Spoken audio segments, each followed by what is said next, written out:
پاکستان کا 11واں بڑا شہر سرگودا۔ یہ شہر ایک ہندو سادھو کے نام پر ہے جو گول کھو کے مقام پر رہتا، جہاں دوسرے مسافر بھی آرام کرتے۔ آج وہاں پر ایک خوبصورت سفید مسجد ہے جس کا نام گول مسجد ہے، اور اسی مسجد کے نیچے ایک گول مارکیٹ ہے۔ سرگودا شہر پاکستان کا پہلا شہر ہے جس کو ماسٹر پلان کے تحت آباد کیا گیا، اور پھر اس کے بعد فیصل آباد اور اسلام آباد دو شہر مزید ماسٹر پلان کے تحت آباد ہوئے۔ تقسیم پاکستان کے بعد قانون ساز اسمبلی کی ایک نشست تھی جو مسلم لیگ کے امیدوار نواب سر محمد حیات نے جیتی۔ یہ علاقہ مسلم لیگ کا گڑھ تصور کیا جاتا تھا، اور 1946 کے انتخابات میں بابا قوم محمد علی جناح نے 2 دفعہ سرگودا کا دورہ بھی کیا۔ سرگودا کی آمدنی کا زیادہ تر انحصار زرعی پیداوار، کنو، سنترا، موسمی، فروٹر، ریڈ بلڈ مالٹا اور گریپ فروٹ کی پیداوار میں دنیا میں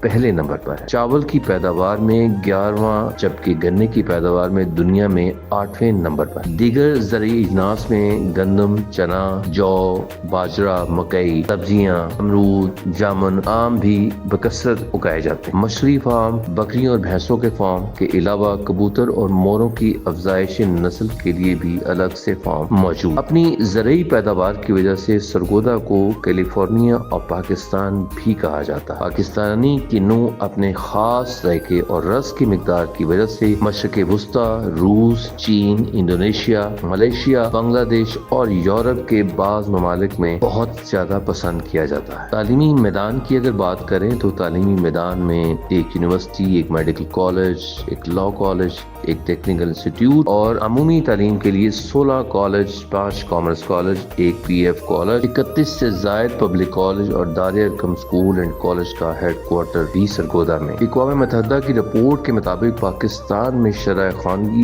30% کے سرگودا میں شرح خواندگی کا تناسب 80% کے قریب ہے۔ اور یہی نہیں، صحت کے میدان میں بھی سینکڑوں سرکاری اور غیر سرکاری ہسپتالوں کے علاوہ 2 ٹراما سینٹر اور شوکت خانم اور آغا خان کے کلیکشن سینٹرز بھی کام کر رہے ہیں۔ شہر کی خوبصورتی یہ ہے کہ بازاروں میں ہر چیز کے بازار الگ الگ، مثلا کپڑے، جوتے، برتن، زیورات، رنگ روغن، لکڑی، سبزی، فروٹ اور لوہے کے سامان کی مارکیٹیں الگ الگ ہیں۔ دینی تعلیم کے لیے بے شمار مدارس موجود ہیں۔ پاک فوج کی ایک چھاونی، ایک ٹریننگ سینٹر، ایک ری ماؤنٹ ڈپو، پی ایف کا عالمی شہرت یافتہ مصحف میر بیس کرکٹ کا ایک انٹرنیشنل اسٹیڈیم بھی سرگودا میں موجود ہے۔ سرگودا کو یہ اعزاز بھی حاصل ہے کہ 1965 کی جنگ میں دشمن کی فضائیہ کے حملوں میں افواج پاکستان کا ساتھ دینے پر نشان استقلال سے نوازا گیا۔ پاکستان میں یہ اعزاز سرگودا، سیالکوٹ اور لاہور کے علاوہ کسی شہر کو حاصل نہیں۔ 1971 میں شہید ہونے والے راشد منہاز، جن کو نشان